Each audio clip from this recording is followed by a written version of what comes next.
بسم الله الرحمن الرحيم. السلام عليكم ورحمة الله وبركاته. maanta oo maalin jimco ah taariikhdana tahay 23 bisha Juun sanadka 2017 ee miilaadiga kuna beegan 28 bisha Ramadaan sanadka 1438 ee hijriyada. waxaad ku soo dhawaataan warka saacada ee BSS TV oo ah telefishin ku hadla afka boqortooyada soo jireenka Soomaaliya. Turkiga wasiirka difaaca ee dalka Turkiga ayaa sheegay in ciidanka ay geeyeen dalka Qatar ay yihiin ciidamo nabad sugid ah una sheegay in ay arrintaasi xoojinayso xiriirada militari ee u dhaxeeya labada dal ee Qatar iyo Turkiga. hadalkani uu ka dhawaajiyay wasiirka difaaca ee Turkiga ayaa imaanaya kadib markii ay dalalka xiriirka u jaray Qatar ay soo saareen 13 qodob oo ay shuruud uga dhigeen in xayiraadaha laga qaado Qatar.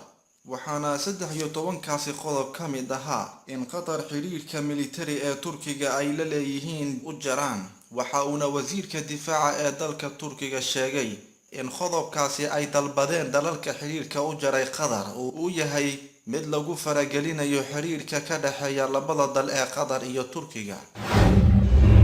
Mareykanka wararka naga soo gaaraya dalka Mareykanka ayaa sheegaya in dowladda dalkaasi ay mamnuucday hilibkii looga soo dhoofin jiray dalka Brazil. ka mamnuucidda hilibka Brazil laga soo dhoofin jiray ee laga mamnuucay Mareykanka ayaa imaanaysa kadib markii laga shakiyay in hilibkaasi uu yahay mid caafimaad qaba.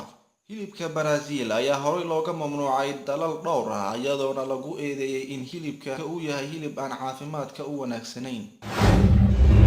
khaliijka dalalka khaliijka ee xiriirka u jaray dalka Qatar oo isugu jira Sacuudiga, Imaaraadka, Bahrain iyo dalka Masar ayaa waxa ay wararku sheegayaan in ay soo gudbiyeen shuruudo ku aadan ka qaadista go'doonka lagu sameeyay dalka Qatar. dalalkani ayaa dalka Qatar ka dalbaday 13 shuruud haddii ay Qatar doonayso in laga qaado xayiraadaha ay saareen.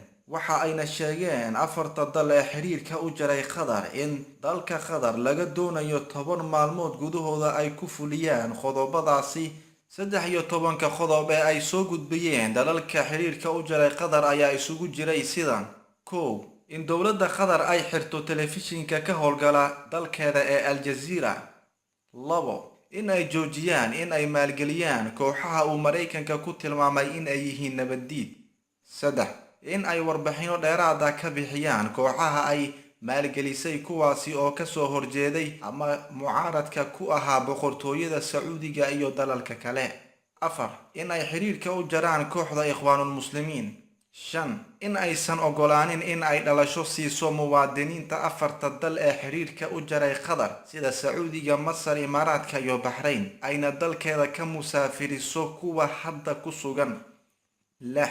in ay joojiso warbaahinada ay sida hoosaad u maalgeliso sida warbaahinta Middle East. 7. in ay Turkiga u jarto xiriirada militari ee ka dhaxeeya ayna sida ugu dhaqsiyaha badan u xiraan saldhigyada militari ee uu Turkiga ka dhisanayo dalkeeda. 8. in ay aqbalaan dabagal iyo baaritaan joogto ah oo lagu fiirinayo haddii ay fuliyeen waxyaabaha laga codsaday. 9. in ay soo wareejiso shakhsiyaadka loo haysto in ay ku kaceen falal dambi ah ee ku nool dalkeeda.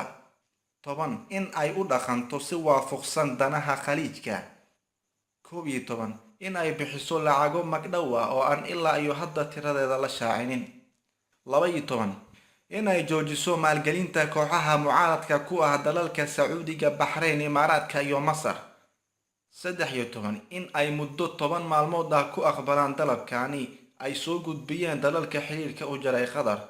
dalabkani ay soo gudbiyeen dalalka xiriirka u jaray Qatar ayaa imaanaya kadib markii wasiirka arrimaha dibadda ee Mareykanka uu dalalka xiriirka u jaray Qatar ka dalbaday inay soo gudbiyaan waxyaabaha ay dalbanayaan si xal looga gaaro arrinta Qatar. daawadayaasha waxa ay aragtidoodii ku aadan shuruudaha ay qaar ka mid ah dalalka khaliijka ku xireen Qatar ka soo dhiiban karaan baraha bulshada sida Facebook, Twitter iyo YouTube.